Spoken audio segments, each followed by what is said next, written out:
ओम नमः शिवाय, ओम नमः शिवाय, ओम नमः शिवाय, ओम नमः शिवाय। आपको फिर पुनः ले चलते हैं भोलेनाथ के श्री शिव महापुराण की कथा रुद्र संहिता पार्वती खंड के अथय कोन त्रिशो अध्याय 29वें अध्याय में, जिसमें आपको मिलेगा शिव और पार्वती का संवाद और विवाह विषयक पार्वती के अनुरोध को शिव द्वारा स्वीकार करना कि महादेव माता पार्वती से किस प्रकार से विवाह करते हैं और कैसे स्वीकार करते हैं विवाह करने के लिए। तो इस कथा में मैं आपको ले चलता हूँ। हमारी वीडियो, हमारी कथा आपको अच्छी लगे तो वीडियो को लाइक करिए, शेयर करिए, चैनल को सब्सक्राइब करिए, बेल आइकन दबाना ना भूलिए, जिससे हमारी कोई भी महत्वपूर्ण धार्मिक वीडियो आप तक शीघ्र पहुंचे। जो भी हमारे इस चैनल के माध्यम से भोलेनाथ के श्री शिव महापुराण की कथाओं को सुन रहे हैं, उनके ऊपर भोलेनाथ की कृपा बनी रहे और किसी भी प्रकार का कष्ट ना आवे। तो चलते हैं हम आपको कथा में लेके। ओम श्री शांब शिवाय नमः, ओम श्री गणेशाय नमः। तो नारद उवाच, नारद कह रहे हैं कि ब्रह्मण विदे महाभाग किम जातम तदंतरम तत्सर्वं श्रोतुमिच्छामि कथय त्वं शिवाय यशः। तो नारद जी कह रहे हैं कि हे ब्राह्मण, हे विधे, हे महाभाग। परमपिता ब्रह्मा से नारद जी कह रहे हैं कि इसके बाद फिर क्या हुआ, मैं वह सब कुछ सुनना चाहता हूं। आप शिवा के चरित्रों को कहिए।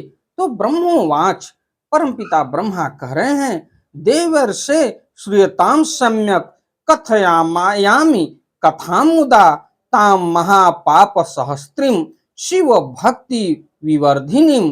तो परमपिता ब्रह्मा जी कह रहे हैं कि हे देवर्षे, हे नारद, सुनिए, मैं इस कथा को प्रसन्नता पूर्वक कर रहा हूं। यह कथा पाप का नाश करने वाली है तथा शिव में भक्ति बढ़ाने वाली है।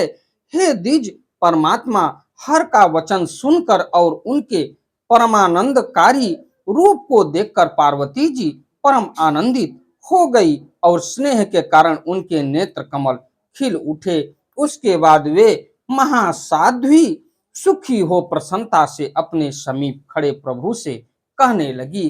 तो पिछली कथा में मैंने आपको बताया था कि माता पार्वती की तपस्या जब हो रही थी तो भोलेनाथ स्वयं महादेव जटाधारी ब्राह्मण का वेश धारण करके माता पार्वती के समीप गए परीक्षा लेने के लिए, लेकिन उसमें भी माता पार्वती सफल हुई। अंत समय में भोलेनाथ को अपना असली रूप प्रकट करना पड़ा और माता पार्वती देख के उनके चरणों में नतमस्तक हो गई। तो आगे की कथा में ये आपको ले चल रहे हैं और आगे की कथा में माता पार्वती क्या कह रही हैं, इसके लिए मैं आपको ले चलता हूं। तम नाथो मम देवेश त्वया किम विस्मृतम पुरा दक्ष यज्ञ विनाशम ही यदर्थ कृत वान्हठात। तो माता पार्वती कह रही हैं, हे देवेश, आप तो मेरे नाथ हैं। क्या आप इस बात को भूल गए कि मेरे ही निमित्त आपने दक्ष के यज्ञ का विनाश किया था? यद्यप आप तो वही हैं, किंतु मैं देवताओं की कार्य सिद्धि के लिए मीना से पुनः उत्पन्न हुई हूँ। हे देव देवेश, देवतागण तारक असुर से इस समय अत्यंत पीड़ित हो रहे हैं। हे देवेश, यदि आप प्रसन्न हैं और यदि मुझ पर कृपा करना चाहते हैं तो हे महेशान, हे प्रभु, आप मेरे पति बनिए और मेरा वचन मानिए। इस समय आप मुझे पिता के घर जाने की आज्ञा दें। अब आप अपना विशुद्ध और उत्कृष्ट यश जगत में प्रसिद्ध करें। हे नाथ, हे प्रभु, अनेक लीलाओं को करने वाले आपको भिक्षु बनकर मेरे पिता के पास जाना चाहिए और उनसे मुझे मांगना चाहिए। आपको अपने यश का लोक में विस्तार करते हुए ऐसा उपाय करना चाहिए जिससे मेरे पिता का गृहस्थाश्रम सफल हो जाए। ऋषियों ने मेरे पिता को समझा दिया है, इसलिए बंधु जनों एवं परिवार से युक्त मेरे पिता आपकी बात निसंदेह मान जाएंगे। पूर्व समय में जब मैं दक्ष की कन्या थी, उस समय भी मेरे पिता ने मुझे आपको ही दिया था, किंतु उस समय आपने यथोक्त विधि से मुझसे विवाह नहीं किया था। उस समय मेरे पिता दक्ष ने विधि पूर्वक ग्रहों का पूजन नहीं किया था। उन ग्रहों के कारण ही विवाह में विघ्न हुआ। अतः हे प्रभु, हे महादेव, देवताओं की कार्य सिद्धि के लिए आप यथोक्त रीति से मेरे साथ विवाह करिए। विवाह की जो विधि है उसे अवश्य करना चाहिए, जिससे हिमवान जान लें कि मेरी पुत्री ने उत्तम तपस्या की है। ये माता पार्वती कह रही हैं पिछली जीवनी को लेके, और वर्तमान समय में कह रही हैं कि आप इस बार विधि विधान से हमारे साथ विवाह करिए। तो आगे परमपिता ब्रह्मा जी कह रहे हैं, यह वचन सुनकर सदाशिव अत्यंत प्रसन्न हो गए और वे हंसते हुए प्रेम पूर्वक पार्वती से यह वचन कहने लगे। तो आगे महादेव कह रहे हैं कि श्रीनु देवी महेशानी परमम वचनम मम यथोचित्तम सुमंगल्य म विकारी तथा कुरु। तो महादेव कह रहे हैं कि हे देवी, हे महेशान, मेरी उत्तम बात सुनो, जिससे विवाह में किसी प्रकार की बाधा न हो, वैसा उचित मंगल कार्य करो। हे भामिनी, इस जगत में ब्रह्मा आदि लेकर जितने स्थावर तथा जंगम पदार्थ दिखाई पड़ते हैं, उन्हें अनित्य तथा नश्वर समझो। यह एक निर्गुण ब्रह्म ही सगुण रूप धारण अनेक रूपों में परिवर्तित हो गया है। यही स्वयं अपनी सत्ता से प्रकाशित होते हुए भी प्रकाश से युक्त हो गया है। हे देवी, मैं सदा स्वतंत्र हूँ, पर तुमने मुझे परतंत्र बना दिया है, क्योंकि सब कुछ करने वाली महामाया प्रकृति तुम ही हो। ये महादेव कह रहे हैं, हम दोनों भक्तों के लिए भक्त वत्सलता बस गुण कार्य के भेद से प्रकट हुए हैं। रज सत्व तथा तमोमयी तुम सूक्ष्म प्रकृति हो और निरंतर जगत के कार्य में दक्ष हो और सगुण तथा निर्गुण रूप वाली हो। ये महादेव कह रहे हैं माता पार्वती से, हे सुमध्य में सभी प्राणियों की आत्मा में मैं ही हूँ। मैं सर्वथा निर्विकार तथा निरीह होकर भी भक्तों के लिए ही शरीर धारण करता हूँ। किंतु हे शैलपुत्री, मैं तुम्हारे पिता हिमालय के पास नहीं जाऊंगा और न तो भिक्षुक का रूप धारण करने से तुमको मांगूंगा।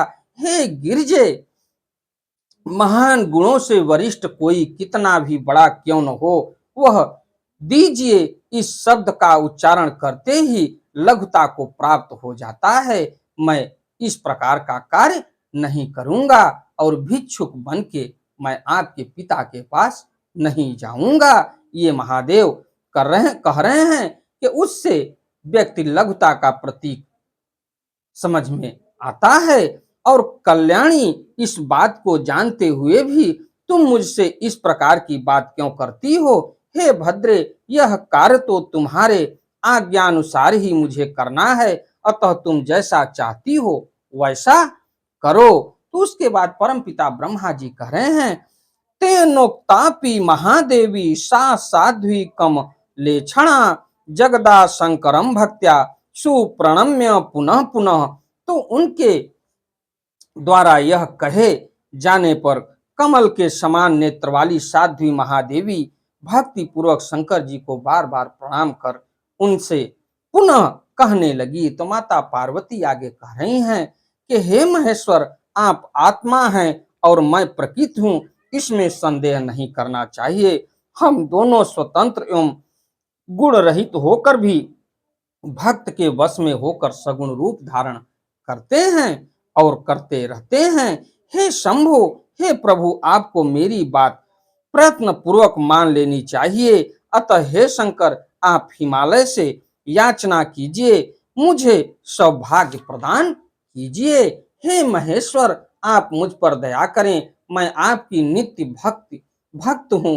हे नाथ, मैं सदा जन्म जन्मांतर की आपकी पत्नी हूँ। आप ब्रह्म परमात्मा निगुण और प्रकृति से परे विकार रहित, इच्छा रहित, स्वतंत्र तथा परमेश्वर हैं। तथापि भक्तों के उद्धार के लिए आप सगुण रूप धारण करते हैं। आप आत्मपरायण होकर भी विहार करने वाले तथा नाना प्रकार के लीला में निपुण हैं। हे महादेव, हे महेश्वर, मैं आपको सर्वथा जानती हूँ। हे सर्वज्ञ, बहुत कहने से क्या प्रयोजन, आप मुझ पर दया कीजिए। हे नाथ, आप अद्भुत लीला कर संसार में अपने यश का विस्तार कीजिए और जिसका गान करके आपके भक्त इस संसार रूपी समुद्र से अनायासी पार हो जाएं। तो परमपिता ब्रह्मा आगे कह रहे हैं कि इत्यो मुक्त्वा गिरिजा सुप्रणम्य पुनः पुनः वीर राम महेशानम नत अस्कंधा कृतांजलि। तो परमपिता ब्रह्मा जी कह रहे हैं, इस प्रकार कहकर गिरजा शंकर जी को बारंबार हाथ जोड़कर सिर झुकाकर प्रणाम करके मौन हो गई। जब माता पार्वती ने सब कुछ भोलेनाथ को समझा के कही कि आप हमारे पिता हिमवान के पास जाइए और हमको भिक्षुक के रूप में मांगिए, तो उसके बाद महादेव कह रहे हैं कि यह कहकर वे वैसा करने के लिए उद्यत हो गए और उसके बाद वे शंभु प्रसन्न होकर अंतर्ध्यान हो गए। लेकिन माता पार्वती इतना कहने के बाद चुप हो गई। तो महादेव कह रहे हैं, पार्वती ने जब इस प्रकार कहा तब लोक विडंबना के निमित्त शंकर जी ने हंसते हुए प्रसन्न होकर ऐसा ही होगा यह कहकर वे वैसा करने के लिए उद्यत हो गए। उसके बाद वे शंभु प्रसन्न हो अंतर्ध्यान हो गए और काली के विरह से आकृष्ट चित्त वाले वे कैलाश को चले गए। वहां जाकर उन महेश्वर ने परमानंद में निमग्न हो यह सारा वृत्तांत नंदीश्वर आदि गणों को बताया। इस वृत्तांत को सुनकर वे संपूर्ण भैरवादि गण भी बहुत सुखी हुए और महान उत्सव करने लगे। हे नारद, उस समय वहां महामंगल होने लगा और सबका दुख दूर हो गया और रुद्र को भी परम प्रसन्नता हुई। इस प्रकार से इति श्री शिव महापुराणे द्वितीयायाम रुद्र संहितायाम तृतीय पार्वती खंडे शिव संवाद वर्णनम नामय कोन त्रिशो अध्याय। इस प्रकार श्री शिव महापुराण के अंतर्गत द्वितीय रुद्र संहिता के तृतीय पार्वती खंड में शिव संवाद वर्णन नामक 29वां अध्याय पूर्ण हुआ। हमारी कथा, हमारी वीडियो आपको अच्छी लगे तो वीडियो को लाइक करिए, शेयर करिए, चैनल को सब्सक्राइब करिए, बेल आइकन दबाना न भूलिए, जिससे हमारी महत्वपूर्ण धार्मिक वीडियो आप तक शीघ्र पहुंचे। अंधविश्वास से दूर रहते हुए महादेव के श्री चरणों में समर्पित होइए। आगे की कथा में मैं आपको ले चलूंगा 30वें अध्याय में, जिसमें आपको मिलेगा पार्वती के पिता के घर में आने पर महोत्सव होना और महादेव जी का नट रूप धारण कर वहां उपस्थित होना तथा अनेक लीलाएं दिखाना और शिव द्वारा पार्वती की याचना किंतु माता पिता के द्वारा मना करने पर अंतर्ध्यान हो जाना। तो आगे की कथा में मैं आपसे फिर मिलता हूं। चलते चलते एक बार प्रेम से बोलिए ओम नमः शिवाय, ओम नमः शिवाय, ओम नमः शिवाय, ओम नमः शिवाय। धन्यवाद।